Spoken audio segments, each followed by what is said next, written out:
La Biblia dice lo que dice. Desde Promesas de Dios tenemos muy claro que la Biblia dice lo que dice, o dicho de otra manera, lo que Dios dice en su palabra es la verdad, nos guste o no. O dicho de otra manera, si la Biblia dice que algo es blanco, no le cambies el color, es blanco. Si creemos en lo que la Biblia dice, nos irá bien, en caso contrario, nos irá mal. La verdad es que todos tendemos a la religiosidad carnal que hace que tengamos la ilusión falsa de que la Biblia diga lo que nosotros queremos que diga.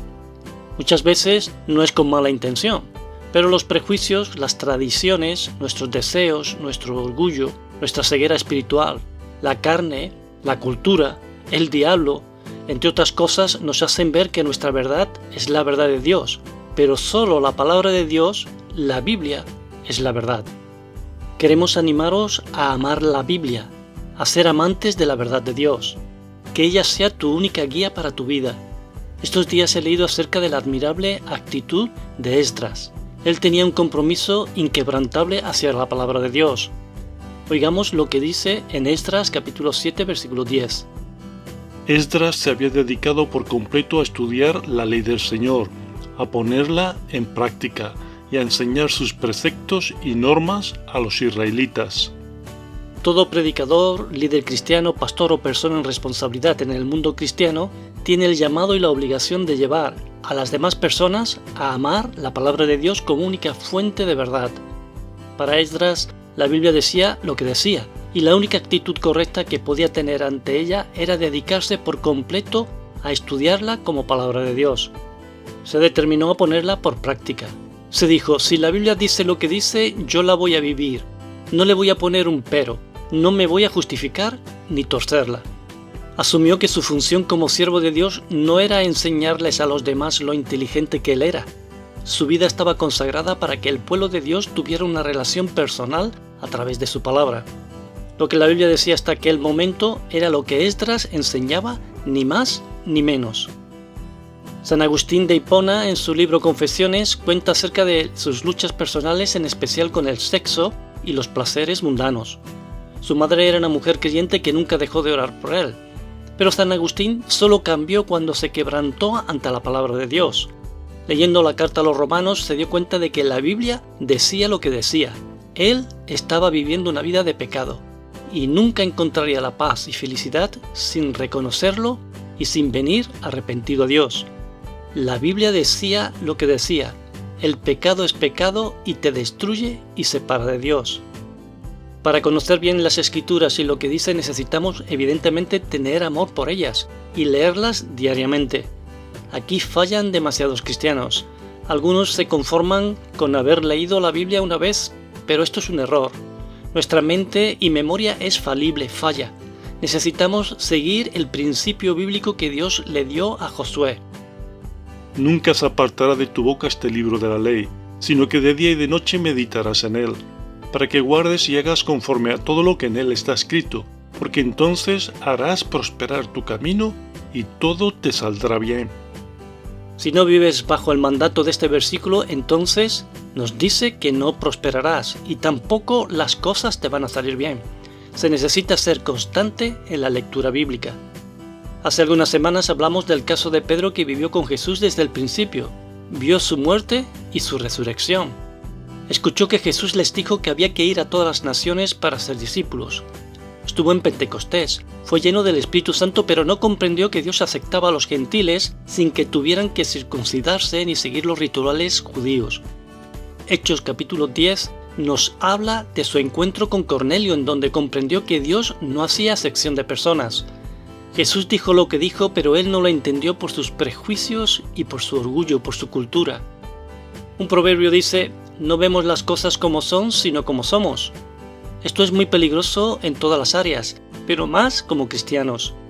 Debemos tener la humildad para ver las cosas como Dios las ve a través de su palabra. Las cosas no son porque nosotros las decimos, sino porque Dios las dice. En esto se basa la fe que salva. La Biblia dice lo que dice. Es imprescindible que estés en una iglesia que tenga a la Biblia como única fuente de fe y de autoridad. Es muy importante que estudies. No puedes estudiar lo que no lees. Es importante que aprendas acerca de la hermenéutica, de la exégesis. Tienes que tener presentes normas básicas como que en un texto fuera de contexto es un pretexto. No puedes ir más allá de lo escrito, no puedes inventar, no puedes especular con lo que no está escrito. Usa diccionarios bíblicos y seculares en castellano y en griego o en hebreo. Concordancias, diferentes traducciones de la Biblia, comentarios bíblicos. Pero siempre ten presente que la Biblia se explica a sí misma. No hagas una doctrina de lo que no está escrito. Ninguna de estas herramientas que hemos nombrado es útil ante un corazón orgulloso. A veces usamos estas herramientas para apoyar nuestros prejuicios y tradiciones o para apoyar a nuestro orgullo. En especial el Nuevo Testamento está lleno de ejemplos como el que hemos contado de Pedro. Otro ejemplo es la vida de Pablo, que perseguía a la iglesia pensando que hacía un servicio a Dios. Su convicción le llevó a matar a los cristianos pensando que hacía esto, un servicio a Dios. Recientemente he leído parte de un libro que tiene por título Textos difíciles de la Biblia explicados. En él se enseña de manera correcta los principios de interpretación, pero luego, según mi opinión, deja de ser guiado por estos principios y se guía por sus prejuicios. Es evidente que primero tiene una creencia y que luego busca probarla con la Biblia. Solemos tener prejuicios denominacionales, doctrinales, culturales, entre otros. Este hombre dice que el pecado original no existe, y para ello cita el Salmo 51 del rey David diciendo que es mal interpretado y él va a dar la interpretación correcta. El Salmo dice así: He aquí en maldad he sido formado, y en pecado me concibió mi madre. Para justificar su doctrina dice literalmente lo siguiente: David nació en una relación pecaminosa, o sea, adúltera entre su padre y su madre, ya que solo sabemos el nombre de su padre y no el de su madre. Según él, no está hablando de su pecado, sino el de que su madre era una adúltera, especialmente ella. Esto es algo que entra en el área de la imaginación y la especulación. La Biblia dice lo que dice y no dice eso. La Biblia dice lo que dice y tendríamos que aceptar y amar lo que dice. Os animamos a considerar vuestra vida en base a lo que la Biblia dice y cómo vives realmente. He aquí algunas preguntas.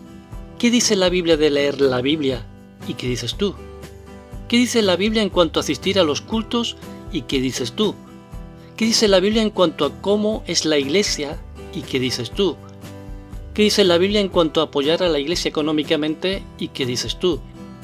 ¿Qué dice la Biblia en cuanto a los pensamientos? ¿Y qué dices tú? ¿Qué dice la Biblia en cuanto al sexo? ¿Y qué dices tú? ¿Qué dice la Biblia en cuanto a servir en la iglesia? ¿Y qué dices tú? ¿Qué dice la Biblia en cuanto a orar? ¿Y qué dices tú? ¿Qué dice la Biblia en cuanto al perdón? ¿Y qué dices tú? ¿Qué dice la Biblia en cuanto a ser agradecido? ¿Y qué dices tú? ¿Qué dice la Biblia de Dios como Padre? ¿Y qué dices tú? ¿Qué dice la Biblia que es pecado? ¿Y qué dices tú? ¿Qué dice la Biblia que es la santidad? ¿Y qué dices tú? De todas las cosas que dice la Biblia, y la más importante es que sin Jesucristo como Señor y Salvador, nadie puede ser aceptado por Dios. Nadie puede ser librado de la influencia del diablo ni del poder del pecado. Sin Jesucristo nadie puede tener al Espíritu Santo.